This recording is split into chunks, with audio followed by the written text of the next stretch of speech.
Located at the center of the American continent, the Isthmus of Panama is the narrowest point linking North and South America.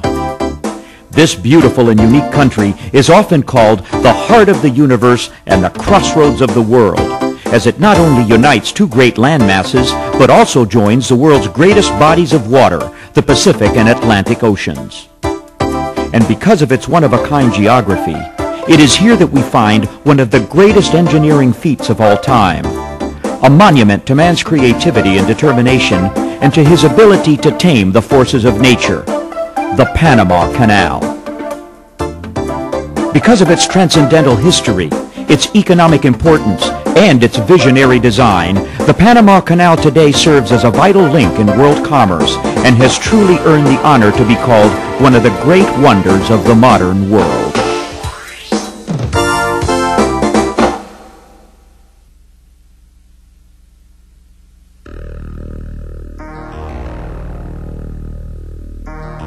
The Isthmus of Panama has always served as an important geographic crossroads.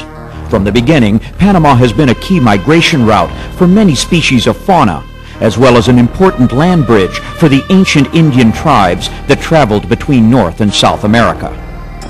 With the arrival of Columbus in 1502 and the discovery of the Pacific Ocean by Vasco Núñez de Balboa in 1523, Panama became the point from which the Spaniards launched their conquest of Peru and its great Inca Empire.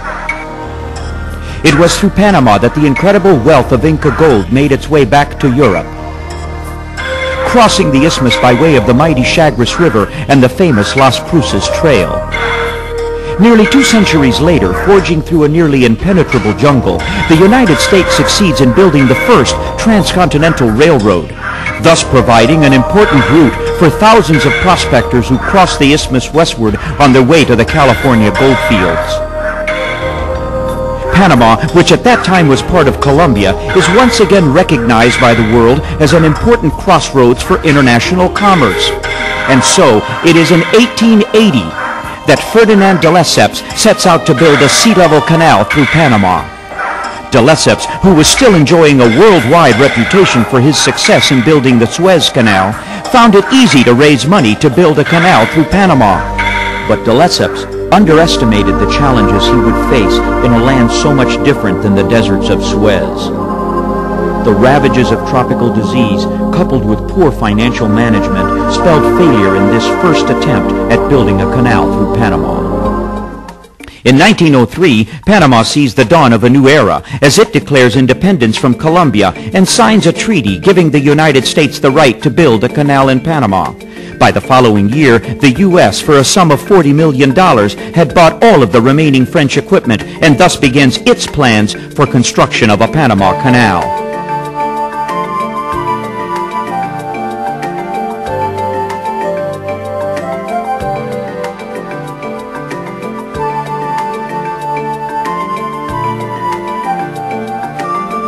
Learning from the mistakes of the French, the United States decides that a lock canal rather than a sea-level canal is the best design for a trans-Isthmian water route. But the U.S. would still have to overcome the same challenges that faced the French: disease, climate, and the formidable task of excavation. This incredible undertaking took over 10 years of hard labor to complete, with more than 75,000 employees joining in the effort at a cost of over $400 million.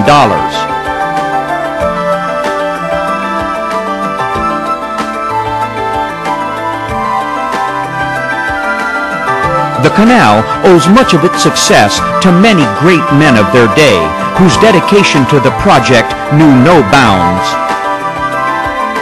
Colonel William Gorgas, whose research in the cure for yellow fever and malaria were key factors in making the construction possible.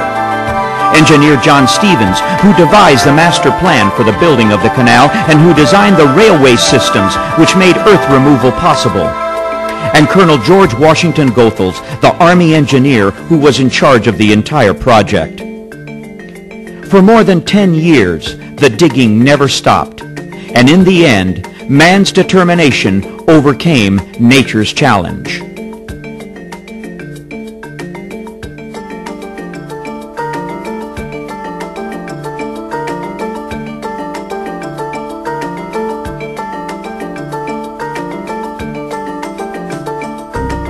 On August 15, 1914, maritime history was changed forevermore as the SS Ancon became the first ship to transit the Panama Canal. Today, history still records the building of the Panama Canal as one of man's crowning achievements. Since its opening, the Panama Canal has been operated by the United States. But in 1977, with the signing of the Torrijos-Carter treaties, the canal began a historic transition, a transition which will culminate with the transfer of the canal to the Republic of Panama on December 31, 1999. Since 1979, the canal has been operated by the Panama Canal Commission, a U.S. government agency administered by a binational board of directors. And presently, the administrator of the canal is a Panamanian. The stage is therefore set for history to record yet another successful milestone for the Panama Canal as it prepares to change stewardship at the end of this millennium.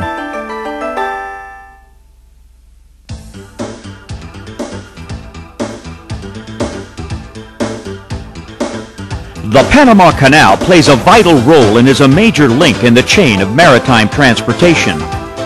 During its first 80 years of operations, more than 650,000 ships have transited the canal, carrying more than 5.5 billion tons of cargo. Every year, more than 12,000 ships transit the waterway, moving with them more than 155 million tons of ocean-going freight. Almost every type of product transits through the canal, but the top 3 prevalent cargoes which move through the canal today are grains, which account for 20% of all cargo, oil and its derivatives representing 16%, and containerized merchandise with 13%. Before transiting the canal, all ships must prepay their tolls in cash. Panama Canal tolls are based on volume, in accordance with international measurement standards used by the maritime industry worldwide. Since its opening, the canal has collected more than $6 billion in tolls, with the average ship today paying about $34,000 to transit the waterway.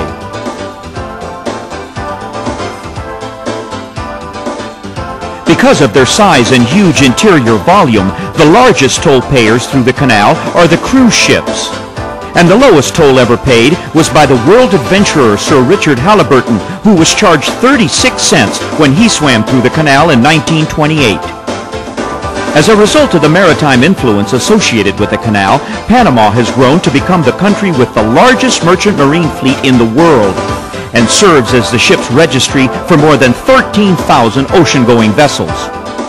Providing round-the-clock, safe and efficient transits for the ships of all nations, the Panama Canal has played a key role in the global economic development of the 20th century.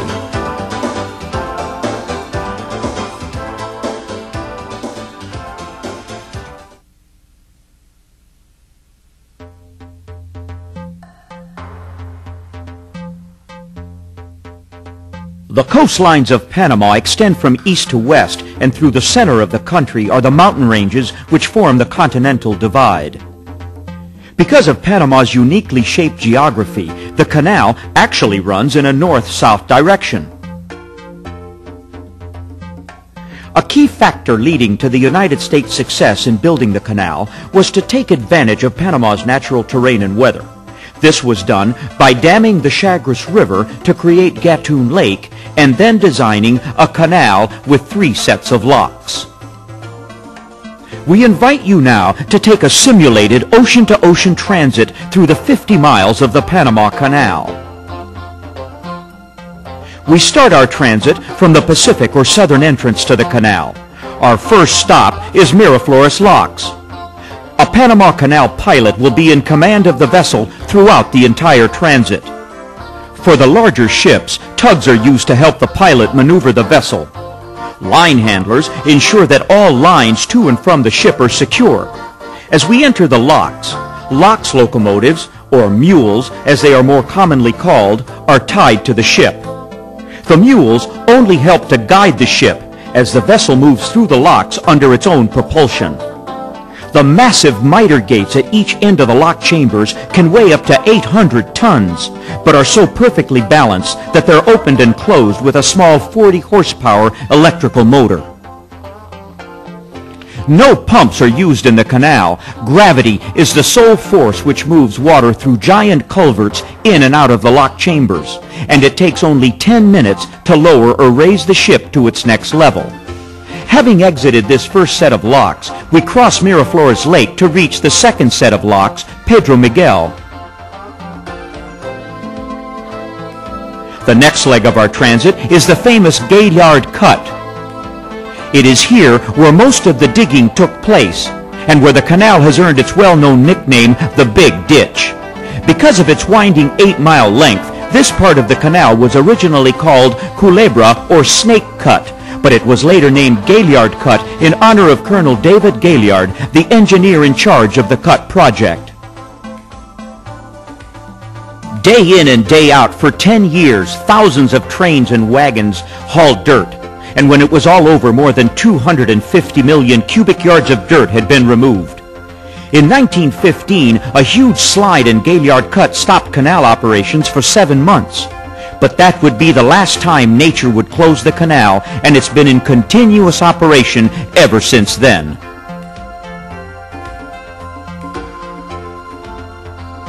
As we leave Gaillard Cut, we now enter Gatun Lake, which is 85 feet above sea level. This mammoth lake has more than 168 square miles of water surface and was formed when the Chagres River was dammed by the building of Gatun Dam. For over 20 years and up until 1936, with the creation of Lake Mead, Nevada, Gatun Lake held the record for being the largest man-made lake in the world. In 1935, an additional dam was built to dam the upper Chagres, Madden Dam. Madden Dam serves 2 purposes. It helps store valuable water for the canal during the 4-month dry season, but it also helps to control the flow of the unruly Chagres River during the torrential downpours of the 8-month-long rainy season. At Gatun Locks, our ship is lowered back to sea level and our transit is nearly complete. Each set of locks in the Panama Canal can handle 2-way traffic with ships moving in either direction. The lock chambers themselves are 1,000 feet long and 110 feet wide. It's a tribute to the vision of canal builders that even after more than 80 years, the size of the lock chambers can still accommodate 93% of the world's ocean-going vessels. Our transit of the Panama Canal ends as we sail out through Limon Bay past the bustling container ports and busy commercial free zone, which are located on the Atlantic side of the isthmus. Each canal transit takes between 8 and 10 hours and uses 52 million gallons of fresh water. Water which is supplied by the abundance of tropical rains which fall in Panama for 8 months out of the year. This rainwater begins its journey at the headwaters of the Chagres River and eventually flows into Madden, Gatun, and Miraflores lakes, the 3 lakes that make up this highway of water.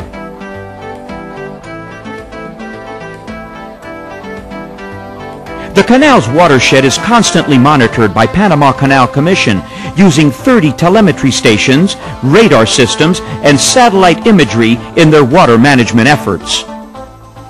But the greatest challenge facing the canal today is the increasing number of larger ships which are using the waterway. Today, more than 24% of ocean-going vessels are of the Panamax category. These ships are so called because they are built to the largest possible specifications while still being able to fit into the lock chambers. These Panamax vessels require more experienced pilots, more tugs, more lock locomotives, and of course, more care. In order to ensure safe and efficient transits, the canal has one of the most modern and state-of-the-art marine traffic control centers. Here, schedulers can keep track, monitor, and control all of the ships that are using the canal at any one time. The Panama Canal, an impressive and efficient operation that constantly reminds us not only of man's creativity, but also of the efforts of thousands of men and women who toil day in and day out to make the world better for all of us. The canal is truly an engineering masterpiece, proof positive that man is indeed capable of effectively managing the world's limited resources.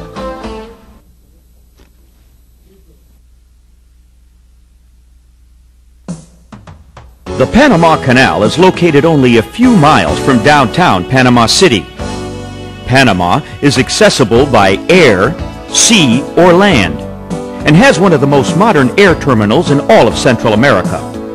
Besides the canal itself, the canal area offers a variety of interesting attractions for those who come to visit. The town of Balboa, named after the discoverer of the Pacific Ocean, was the first urban establishment in the canal area, and today is a showcase for canal operations. In the center of Balboa, the main street known as the Prado is divided by beautiful medians. Each median was built to the exact measurements of a lock chamber, 1,000 feet long and 110 feet wide. Looking up from the Prado, a visitor can see the administration building, the headquarters of the Panama Canal. Besides housing the main administrative offices of the canal, the administration building also has statues of Theodore Roosevelt and Ferdinand de Lesseps, two key players in the history of the canal. And in the center of the building is the Rotunda, where hand-painted murals depicting scenes of the canal construction provide a magnificent focal point for all who enter to visit the building.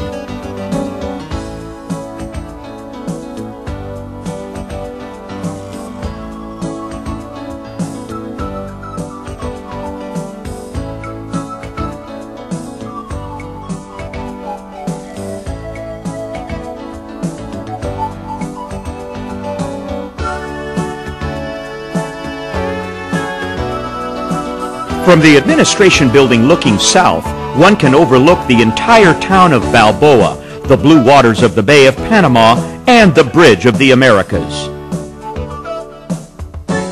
At the foot of the administration building is a monument honoring Colonel George Washington Goethals, the engineer who led the efforts to build the canal and who later was the first governor of the former Panama Canal Zone. At the other end of the Prado is the Post Office Plaza, also known as Stevens Circle. Here, there's a monument in honor of John Stevens, another important figure in the building of the waterway. Past the town of Balboa is the Amador Causeway. This causeway was built from the spoils dug from Gaillard Cut, and today, the Amador Causeway serves as a recreational site from where visitors can see a wonderful view of the Pacific entrance of the canal and the imposing Bridge of the Americas. Built by the United States at a cost of over $20 million, the Bridge of the Americas is the only permanent vehicular bridge that spans the canal. And for those interested in seeing the canal up close, many tour operators offer a variety of package tours throughout the area. Here at Miraflores Locks, there's a pavilion and visitor center, a great place to observe the impressive workings of this truly remarkable operation.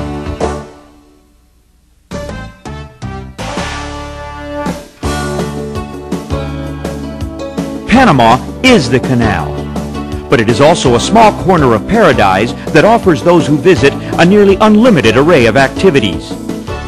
It's not surprising that many of those who have come to visit this country have decided to make Panama their home.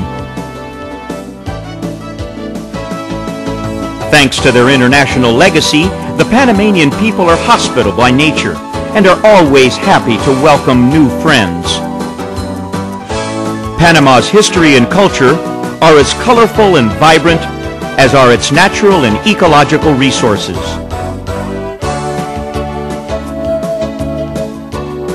Its great rainforests are home to many Indian tribes, among these the Choco Indians, who share their home in the dense forest with more than 10,000 species of plants and 900 different species of tropical birds. And along its Atlantic coast is the idyllic San Blas archipelago, Here we find the hardy Kuna Indians, who in many ways still live following the same customs and traditions of their ancient forefathers.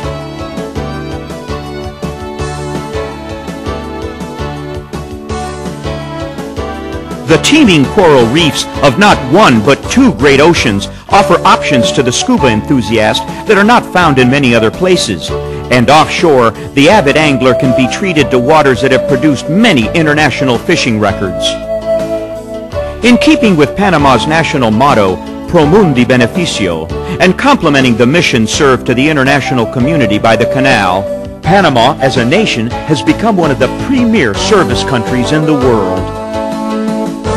With more than 140 banks representing nations from all over the world, Panama is now one of the largest financial centers in the hemisphere.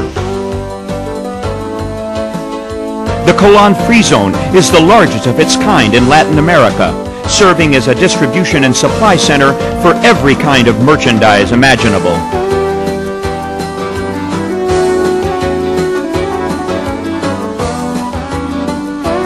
For Panama, the canal remains a symbol of what can be accomplished when men, regardless of race or creed, dedicate their efforts towards a common goal.